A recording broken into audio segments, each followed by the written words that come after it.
We are looking at our speaker series, our panel for next year. So if you do have any suggestions, you think that someone would be great in this group, please reach out to me. I'll make sure that I put my contact information in the chat because we are working on our calendar for next year. We are also working on the recipient for our next happy hour with a purpose. So you'll get more information about that as time goes on, but those are things that we're continuing to work on and really happy to present to you in the upcoming months. I think you're really going to enjoy our speaker today. It's a dynamic gentleman with lots of information to share. So I will not take up any more time and turn it over to Melanie for an introduction. All right. Yeah. So as we enter the holiday season, you know, for most people, it is a time of giving, a time of kindness, and a time of joy. But for some folks, it seems to be the time to take advantage of people. So we have the Community Outreach Coordinator with the Office of the Attorney General, Stephen Izagir. And I'm sorry if I butchered your last name, I tried really hard. But he's going to talk about frauds and scams that are affecting our senior population, how we can help protect them. So he's got a lot of information. So I'm going to go ahead and turn it over to Stephen. Welcome, Stephen. Thank you. Hi, good morning, everyone. Thank you, Melanie. Thank you, Sophia. I appreciate the invitation to join you here today. I am the Community Outreach Coordinator for the Office of the Attorney General, Mark Herring, and I am based out of Northern Virginia Regional Office. My name is Stephen Izagire, and I am available to everyone who needs my assistance, which I'll share my contact information with you now and again at the end. So feel free to take a picture of this screen if you'd like, if you have any questions or would like a presentation in the future. But my role is basically to be an ambassador for the Office of the Attorney General and represent the office here at a local level and to be able to be an accessible branch to the public and to community groups. Today, we'll go over frauds and scams. I like to call it Frauds and Scams 101 because it's very brief. It's the very basics. With the holiday season coming up, these frauds and scams tend to uptick a little bit. And obviously, with the pandemic and a lot of people shopping online, there will be some that are focused on e-commerce. With the limited amount of time today, though, we'll only touch briefly on some of the most common scams that occur year-round.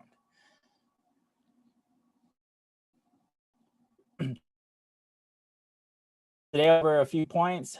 Cons and fraudsters are basically predators, and we'll discuss why. An overview of scams in general, lightly touch on the COVID-19 scams that are going on with the pandemic, and a few programs and resources that are available through our office. So I'd like to start off my presentation about frauds and scams with this picture.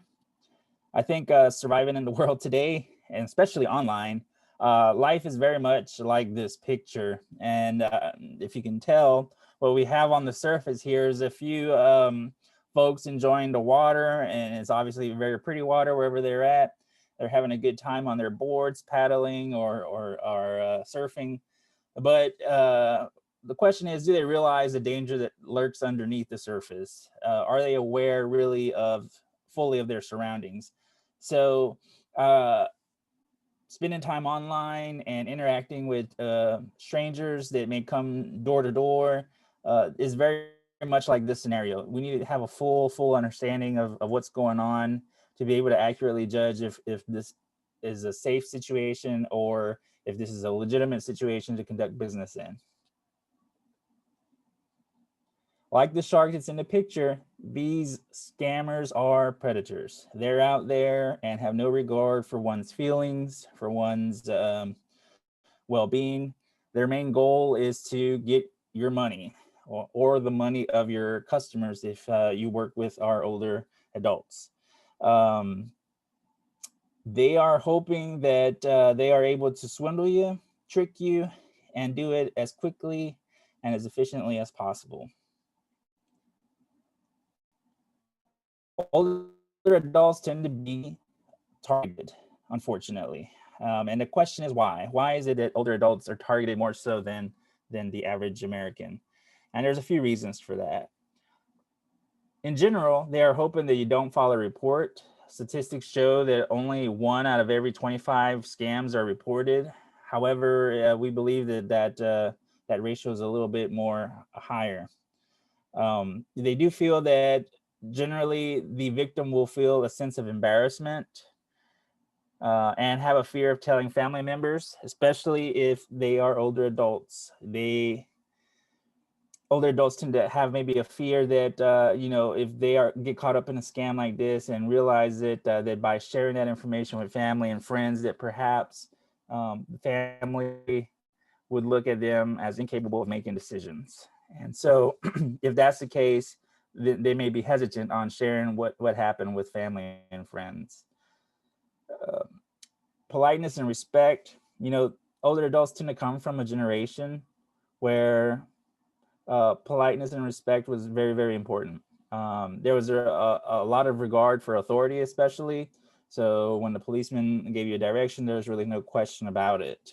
And so scammers, knowing this, take advantage of those kinds of traits when they're dealing with older adults via phone, because they know it's not very likely that they're going to hang up on them.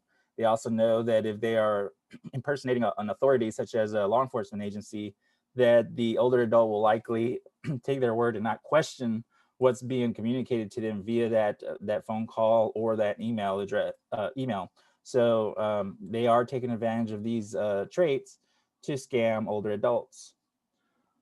Also, many people are unsure of how to even report what's happened, if they can even explain the details of what happened. Some of these scams can become a little elaborate and be a little difficult to explain to someone and to recall, especially for older adults. So if they find themselves being a victim of a scam, well, where do they make this report? And to be honest with you, if you look online, there's a lot of agencies saying you can report it here. So it can be difficult to identify who really to start off the report with, and who has the jurisdiction for that particular fraud or scam. Now, these fraudsters use a variety of tools and tactics. Some of these you may be familiar with. For example, spoofing. Spoofing is basically impersonating a phone number, email address, or website. Okay, so it's like a mask. Technology has advanced so greatly, it's really convenient for us, right? We can get on Gmail for free and have email access. We can get on our phones and see our cameras at home. But it's also advanced to a point where it definitely has provided tools for people to do some bad things. So they have the ability to clone phone numbers, email addresses, and websites to appear as another person or another entity. And it's very important to realize this. We're in a time now where no longer can we trust caller ID. If it says that it's the Prince William County Police Department calling on that caller ID, that may not necessarily be the case. A lot of these fraudsters use the internet. They use software to be able to change their IP address and then do these kinds of nefarious activities and conduct their scams.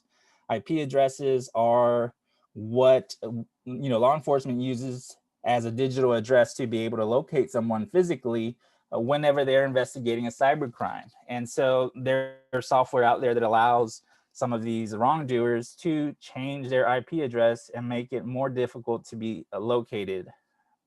And a lot of these scammers are overseas.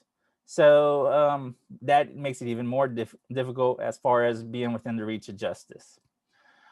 Predators also use social engineering. They may surf your online publicly available information and social media websites to obtain information about the target victim, and then create an elaborate scheme based on the information that they collect.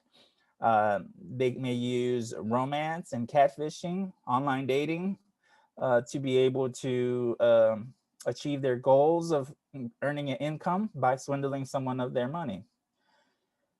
I have listed here familytreenow.com. This is a great website that I like to use as an example, because this is one of many websites that just collects information on folks and puts it online.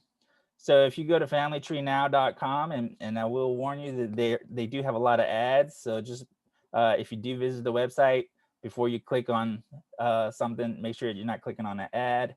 But I've used this website several times to obtain information on folks. Maybe I want their address, send them a letter, or something else. But if you pull yourself up on here, you'll be surprised to find that you can find not only your name and your address, but you'll find previous addresses and the names of other family members and the names of people that may be associated with you. So by using a website like this, I could, for example, pull up Melanie and then get her maybe some name of some acquaintances, get her phone number, and then call her and create some kind of elaborate scam where I'm claiming to be one of her family members or a friend of a family member, give a few names and addresses, and then say that there's some kind of emergency, we need some money. So be very mindful of the internet. It's a great tool, but it's also a wealth of information that can be used against us. Finally, I think it's important to note that a lot of older adults find themselves, unfortunately, to be in a position of loneliness sometimes. You know, they may have lost their loved one, their partner, and so now they're maybe living alone, or not quite connecting with the folks that they do live with, and so they may resort, or excuse me, they may feel a little bit more anxious to want to talk to someone, and the scammers can definitely take advantage of that whenever they are being targeted. So we'll go into a few scams. I'll start off with the common authority scams. So building upon what I was saying earlier, that older adults tend to come from a time of great respect and politeness, and they also had a lot of respect for authority. This is where this would definitely be exploited. In this kind of scam, the scammer impersonates a law enforcement agency or another authority. That could be the IRS, but we'll hold on to the IRS a little bit. But let's say, for example, they could impersonate the Prince William County Police Department, or they could impersonate the Virginia State Police. And then they will claim that the victim has a warrant for their arrest. They will threaten that deputies or officers are en route to the victim's house. However, they can be recalled if they will settle the debt or the fine, in this case, via phone. This actually happened a few years ago with someone I knew. I was dating someone, and I was actually a uniformed law enforcement officer in Texas at the time, and I was on night shift, and I was asleep, but I managed to hear her on the phone at the time, and she was getting upset, and basically the gentleman on the phone was impersonating someone from my agency, claiming that she had a warrant for her arrest. Deputies were out to the house, and she was going to go to jail that day unless she made a payment for an outstanding parking fine. So I was able to hear the conversation, or parts of it, and identify what was going on. And I took the phone from her, identified myself, and then the scammer hung up. So these kinds of scams target folks all the time. And it's not necessarily older adults that may get them. It can happen to any one of us. Police will never, ever, ever call and give you a heads up to let you know they're coming to take your freedom away. It's just not going to happen. All right. It's an officer safety concern. They will not call you and tell you that they're coming to get you. So if you did have a warrant for your arrest, you probably have to find out by calling them. Unfortunately, a lot of people don't realize they have warrants for their arrest until they come into contact with law enforcement through a traffic stop or other means. So just be mindful of that. Law enforcement is not going to call you to threaten your arrest. And also, law enforcement or government agencies are not going to call and want payment via gift cards. So a lot of these scammers do want gift cards as payment. And you would think that folks would immediately question why someone claiming to be the police or government want an iTunes gift card. but that is what they ask for, and people are providing it. And the reason scammers like these gift cards is because they're not really traceable. Gift cards are sold at the store to someone, and they're not registered in that person's name. And really, once they're checked out at the register, they're active and valid. And all they need is that number on the back of the gift card, and the scammer can go ahead and type it in and get the money right away. And they can manipulate that money through cyber currency or other means to get that money moving, and it's not really recoverable at that point. So it's very important that we get the word out about how these scams work and try to prevent it from getting as far as that. Some other examples are stating that you might have missed jury duty. Our office has even known to be used by scammers in the past in making these scam phone calls, unfortunately. The IRS or tax scams, those are very common. I get these actually pretty often on my cell phone. It'll be a call, email, or text message claiming to be the IRS. A lot of times they'll claim that your social security number has been suspended, and that doesn't even happen. I've talked with someone that was presenting from the Social Security Administration, and that's not something that can even really occur. Your social security number is yours for your lifetime. There's just a few circumstances where they may issue you another number, but that's a process that you would have to initiate. If you could imagine, your credit's tied to your social security number, so if they suspended it, maybe that would be a good thing if if your credit's not quite up to par, right? So these scammers will actually call and say, your number's been suspended, but to get things going again, we need to take care of some business. And so they may, during the course of that scheme, ask for banking information to get a hold of your money. What they could also use is this suspension is maybe perhaps your stimulus is going to be delayed, or they could say that now because your number's suspended, you're not going to get your SSI check or what have you. So these scammers, they come up with some stories, and it's very much like phishing. And sometimes people bite, sometimes they don't, but it doesn't take but just a few bites to be able to make a good bit of money. So the scammer will threaten arrest sometimes with the IRS scam. They could say that maybe your property is going to be seized for lack of up-to-date taxes. And a lot of the times, if you notice, there's always a threat. And the idea is to instigate fear and pressure into the potential victim. And with fear and with pressure, that person's less likely to use reasonable judgment, and they're more likely to just respond or react to the situation at hand. It's very much that fight or flight response. And so these scammers will typically threaten someone to help push the envelope and get their money. Sometimes they will ask for a money transfer outside of gift cards. Again, that's something that's very dangerous, because they can then have a wider access to your account depending on how that money transfer is set up. And again, caller ID can be spoofed. Remember, the IRS will never call you demanding payments. They typically do communicate via written correspondence.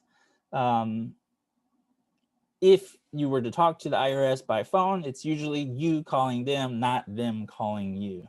So anyone calling you, emailing you, or texting you claiming to be the IRS, it is most likely a scam. Now, so the next one is what I like to call a grandparent scam. In this scheme, basically, the scammer calls the potential victim and impersonates the grandchild typically, but they can impersonate a different loved one. And they claim that the grandchild is in trouble. So these calls can occur in the middle of the night when you're groggy and not really fully awake. And so they'll call and say, you know, hey, grandma, I need some help. Real general statement. And, you know, maybe the potential victim will then respond with the name. And if that is the case, then they'll usually use that name to continue with the storyline. They could also already have the name, again, using one of the websites I mentioned earlier, to be able to call and impersonate that particular grandchild or loved one. And so they'll say that they're either injured, they're either in jail, out of state, or maybe they're in a foreign country, and they ask for some money for this event, whether it be a bond or what have you.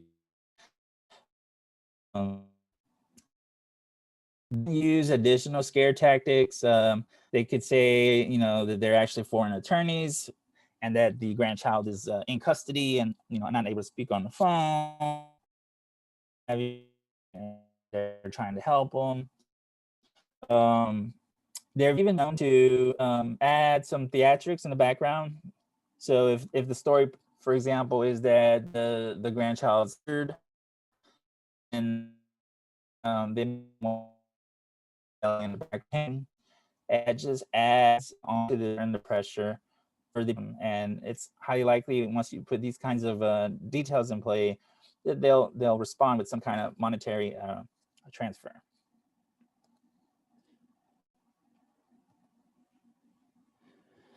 Scammers typically work in teams. It's not usually just one person. And that does apply here with the home repair scam as well. The home repair scam, I'll say, is very common, especially after a storm or a major event, but it can occur throughout the year as well. I'll give you an example. Fluvanna recently reported some folks going around claiming to blow leaves, you know, for fall, and like extremely high prices. I think one gentleman was charged like $5,000. And then they're not even really doing the work properly. So with this particular, we call it the home repair scams. This could also incorporate woodchuck scams, driveway paving scams. Basically, any kind of work that involves them coming to your home, door-to-door sales type, to do some kind of repair. Again, they typically work in teams of 2 or more. And they could say something around the lines of, hey, we were in your neighborhood on a house here in the neighborhood, and we noticed that your driveway looks like you need some repairs. You know, we have all the equipment in the back of the truck. We can do it for you at a discounted price since we're already here in the neighborhood. And you know, they'll then start that kind of sales lingo and get the potential victim to do business with them. And so they'll demand payment up front. And you know, sometimes they'll get that payment, they'll start to do some kind of work, and then claim to find more serious problem. That also happens a lot with roof repairs. If they use roof repairs as the reason for making contact instead of the driveway, they can say, oh, well, we saw some shingles missing, but now we found this hole up here. So we're going to need some more work, and it's going to cost a little bit more money. So home repair scams, I'll say this. Anyone who comes to your door and to do business,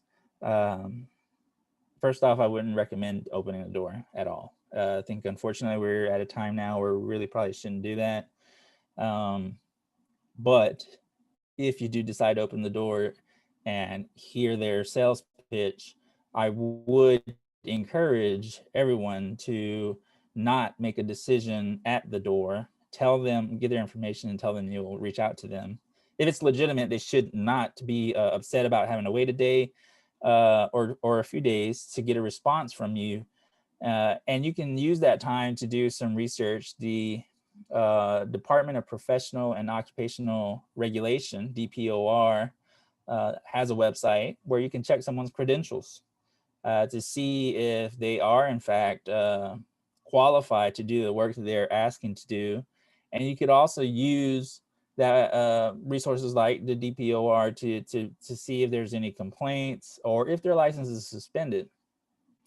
And our office also has an online complaint database on our consumer protection division.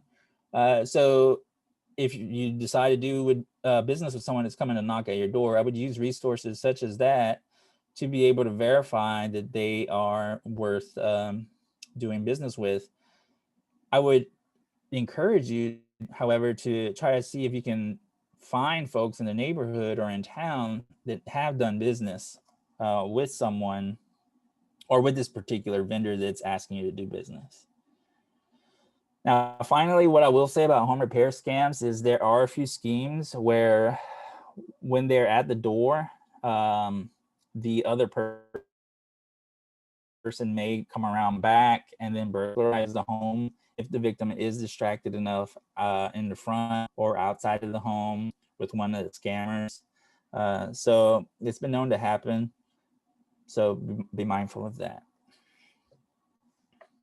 A lot of times, and how much time we have here, Melanie or Sophia, if you just advise.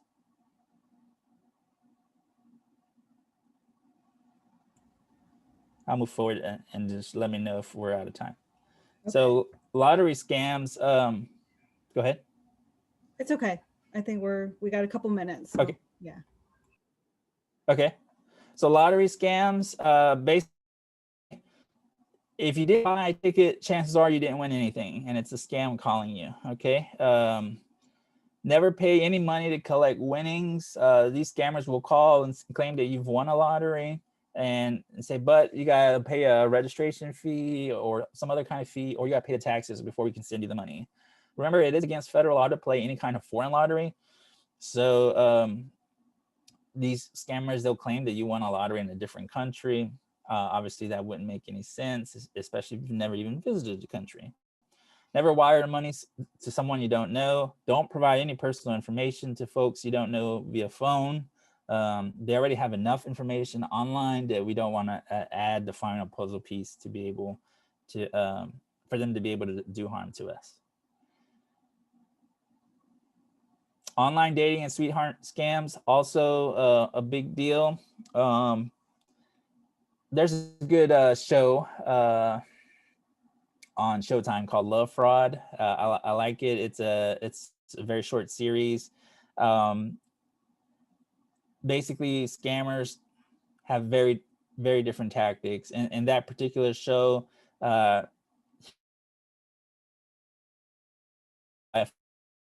name, dating various women multiple times, using their money up and then moving on to the next relationship. So one where the victim was able to fraudster in person and actually have a quote unquote relationship in person. But more commonly, what happens is online, the scammer impersonates another person. You know, they'll steal social media photos and create a fake personality and build a relationship over time and eventually develop some kind of emergency or excuse where money is needed. And by that time, the potential victim has, you know, created a sense of connection with them and is going to want to help them.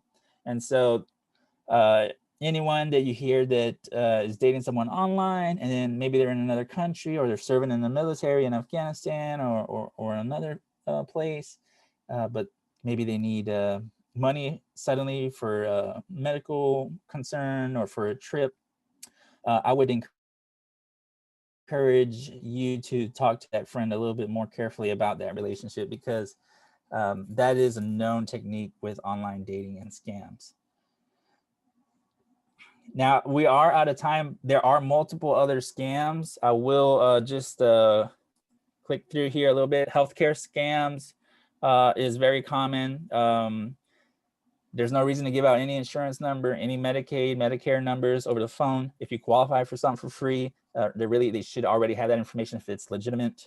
So don't make sure that you or your patients or customers are aware of that, on how that would work if they did qualify for something for free or a free service.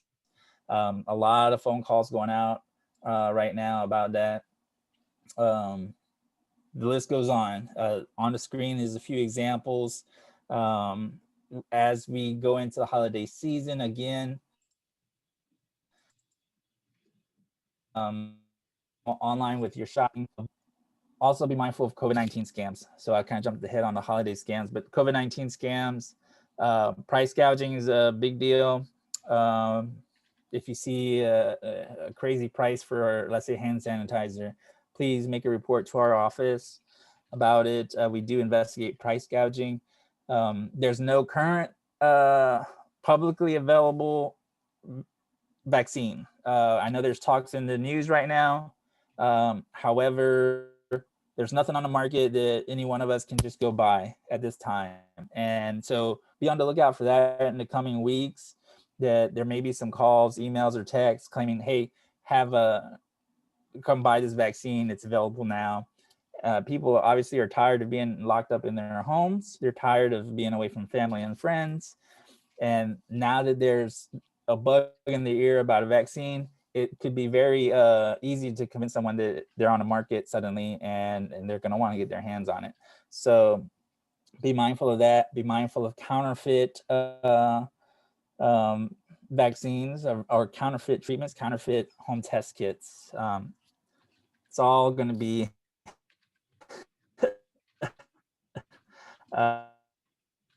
used to the scammer's advantage.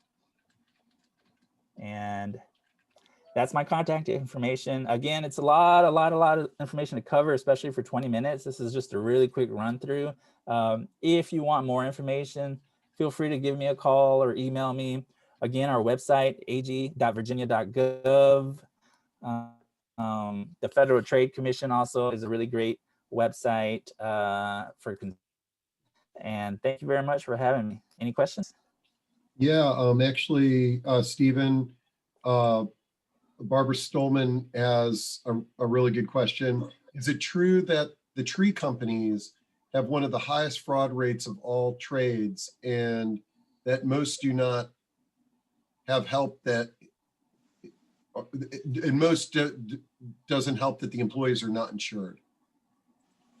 So that's a really good question. I really don't have any stats on, the rate that a landscaping service or tree trimming service is used in a scam.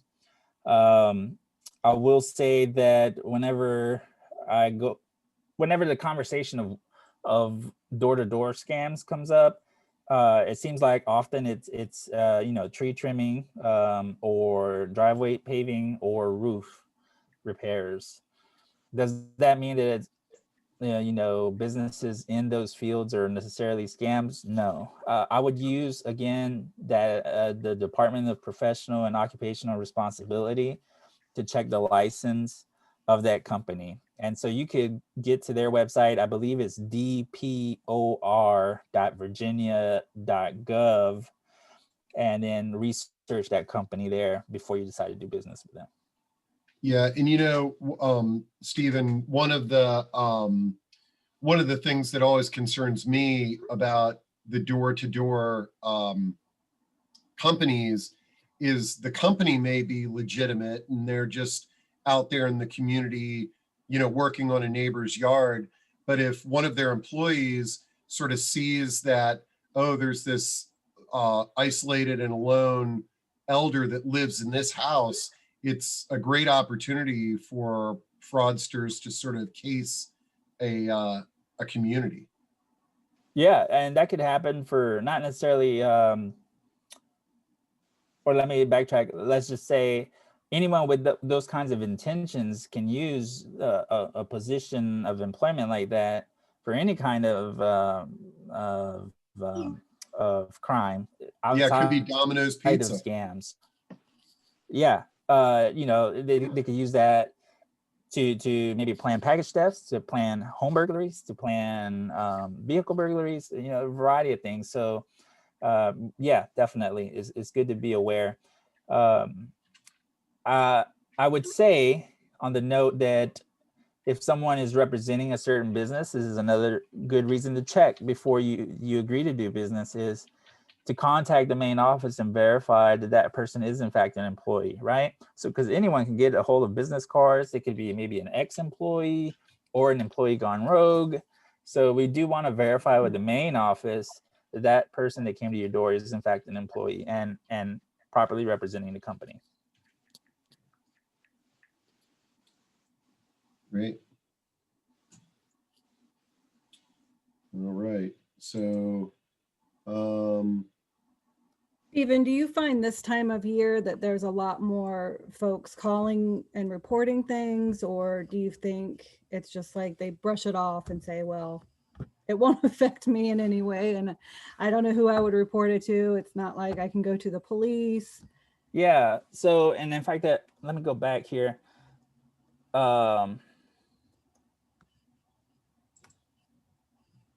So here's some where to report it.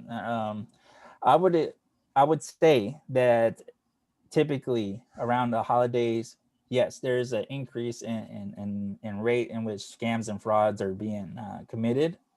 Unfortunately, a lot of times they don't go reported. And it could be also that a lot of people may feel that it's so prevalent that, you know, people may have this perception that law enforcement is not really doing anything, and that's not necessarily the case. It's just a really tough cookie to handle because of technology and limited resources. I would still encourage the victim to report it for a variety of reasons. One, you want to have documented proof in case you need it for your bank, for your credit bureau, or for law enforcement if a crime has been committed in your name. So you want to have some kind of record that, hey, this did happen, and this is when it happened. I filed a report with whatever agency or authority. Will it get your money back? Most likely, probably not.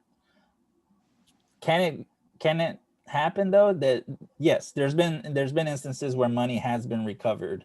You're lucky if you do get any of it back, but it has happened. If you report it fast enough, my understanding is, and law enforcement is able to get on top of it fast enough, maybe they can stop the money before it leaves the country if the scammer is overseas. But on the screen, I've listed a few resources. Obviously, start off with your local police department. If it is an older adult, the Department of Justice recently started the Elder Fraud Hotline, which is down below in yellow. And I've really been trying to get the word out about that because I think that's a great resource, because you call, they promise to answer within 3 rings, and you get a case manager, and that manager guides you through all the different reports that you may have to report. So they kind of like, for the lack of better words, hold your hand throughout the process to make sure it's done right. That's comforting for our seniors that might otherwise be kind of overwhelmed with, you know, making calls and having to press a bunch of numbers and things. It's nice that they get a case manager. Yeah, definitely. Yeah, that there shouldn't be any kind of automated number pushing on the Elder Fraud Hotline. Okay, good stuff. And I see there's a comment, I think. So Cliff wrote just a comment. We had a client who was exploited by local handyman. The additional problem was the network of unscrupulous handymen that talk and pass the word. She had 3 roofs, multiple extended warranties for her car, and her gas cut 5 times a week. Wow. So I guess that was just something that they experienced. I would definitely make sure that, you know, law enforcement's aware of that. There is a regional woodchuck task force. So woodchuck is basically another word for these kinds of fraudsters. And so the task force covers even parts of Maryland and Virginia and DC, obviously. So they work, and I just got an email yesterday from the task force saying that that they got I guess they did a search warrant, and one of the woodchuck fraudsters who lives in Maryland had a bunch of checks from their victims from multiple jurisdictions throughout the region. So yeah, it is a network. These folks share information and they work together. But it's important to report it, especially these woodchucks, because that's very different from, let's say, a scammer calling you from a foreign country claiming to be your local police, right?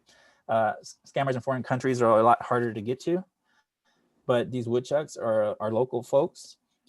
So there's definitely a higher chance of them getting busted.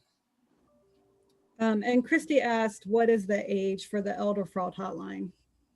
That's a good question. Elder fraud hotline, let me take a look here, but I want to say it's 60 plus. If you give me just a minute, I'll double check.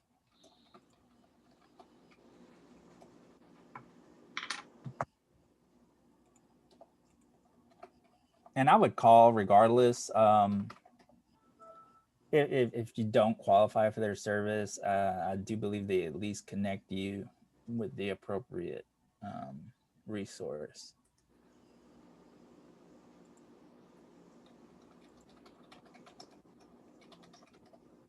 All right, while he's looking that up, does anybody else have any questions?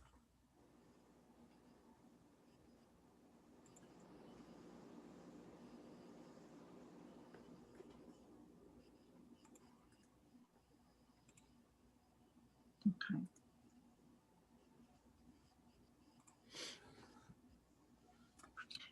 Just a comment, I do know that the local police and sheriff's office, they do have almost dedicated staff to kind of deal with the phone calls and can also direct you in the right direction if someone feels that they are a victim of this. Awesome, definitely. It is 60 plus on the elder fraud hotline according to their website. So also keep in mind AARP, even if you're not a member, they have a fraud watch network with some resources. What I do like, oh, and here's our consumer protection. I would encourage y'all to take a picture of that. If you have any disputes, especially with the upcoming holiday season, if there's any disputes with the business, we have an online database very much like the DPOR, where if there's any complaints that have been filed against the business in particular with us, that those complaints are accessible through the database to you on our website, which is there. But going, I was getting into the holidays. Oh yeah, so as we get into the holidays, we really need to be mindful of our online shopping, which we didn't have much time to cover, but you know, there's a lot of YouTube videos out there about online shopping safety. So definitely encourage you to do some research. I do want to highlight the Triad program. Our office has a Triad program. Prince William doesn't currently have one. I think there's maybe perhaps an interest. I talked with Officer Truman Paul, who works with older adults there in Prince William County, and he informed me that I think they were thinking about it, but I'm not too sure where it stands. Triad's a great program. It's meant to basically, it would be very much like the workings of this group, but it's meant to facilitate information sharing between law enforcement and older adults and prevent them from becoming the victims of crime. Absolutely. Well, thank you, Stephen, so much for this information. I know it's beneficial to all of us because we all work with seniors, but we're also, you know, we're not immune to being scammed or these frauds as well. So thank you for the information. Yeah, thank you for having me. And again, feel free to reach out if y'all have more questions or want to talk about it a little bit more in depth. Thanks, Stephen. Okay. Wonderful. Thank you, Stephen, and thank you, Melanie. This is the time that we're going to ask if anyone has any announcements to make. Yeah, and there's two ways. Well, the easiest way to do that, and it looks like we've got Gareth raising the hand. So I'm assuming that's not a mistake. So Gareth, did you want to kick things off and make an announcement? Gareth, you should be able to talk now. Can you hear me? Yeah. Okay. Well, folks, sadly, I'm actually going to announce that this is actually my last meeting. Deborah and I are actually retiring at the end of the year, and we are going to be leaving Virginia. So this is my opportunity to say thank you to everybody who's helped us and worked with us over the last few years while we've been here in Virginia. I've thoroughly enjoyed all the help and all the people we've met. And I wish you all the very best of luck in the future, and all have a very, very happy holiday. Where are you heading to, Gareth? We're having a house built on the coast of Delaware, so we're going to go out and live on the beach. Nice.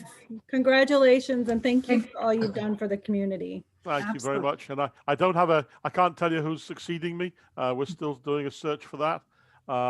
But as soon as that's announced, then obviously I'll make sure that they come and introduce themselves to you all. Wonderful. Great. Thank you. Congratulations, Gareth. Thank you. Yes, we will miss you, but enjoy. Mhm. And so that was great. A great sample of how you can make an announcement. So all you got to do is just raise your hand. Let us know what's going on. If you've got a challenge, if you've got a job opportunity in your organization, if you're looking for a job. I posted a little comment there. We're working on the Virginia Hospital Center Senior Resource Guide. So this is the last chance to get into that. So reach out to me if you're interested in that. And it looks like we got Maria coming on. Maria? Hello. This is just to let people know that I am looking for a new office assistant. And so we're trying to fill this spot. My current guy got a sweetheart job, so we have to let him go with all good wishes and a little bit of resentment on my part. But it is a very, very independent job. It needs to be somebody who's incredibly self-motivated, but it's incredibly flexible as well. So if you know anybody who'd be interested, please have them give us a call at 855-284-3246. I entered my information earlier in the chat. And so, like I said, if you know somebody who's interested, let me know. It is full-time. Thank you. Great. And Maria, if I'll copy your info, if you can send me the job description, we'll put it up on our job board as well. Okay, great. Thank you. All right. And let's see, anybody else have, just raise your hand. On that note, actually, I'm glad Maria brought that up, because something that we're looking to do with our pro-aging meetings in 2021 is have monthly job and career roundtables. And this is where, we might we have a speaker that briefly covers a topic related to employment, but then it's an opportunity for people that have jobs and who are looking for jobs to do some networking. And if we do it once a month, on like the third Wednesday or something like that, it can be sort of a gathering place for folks, because it's tough now in this virtual world to do that job search, and which includes face-to-face networking to find out where the jobs are. So, Right. Let's see. Very good. Okay, you guys. Any other announcements? No? Okay. All right. Well, we are approaching that time. Before we go, I just want to wish everybody a safe and a happy holiday. We look forward to seeing you in the new year, and we look forward to all that the new year will bring us. So everyone, have a wonderful day. Enjoy the rest of your December, and catch back up with us in January. Awesome. Thanks. Yeah. Merry Christmas. Happy New Year, everyone. Mm-hmm.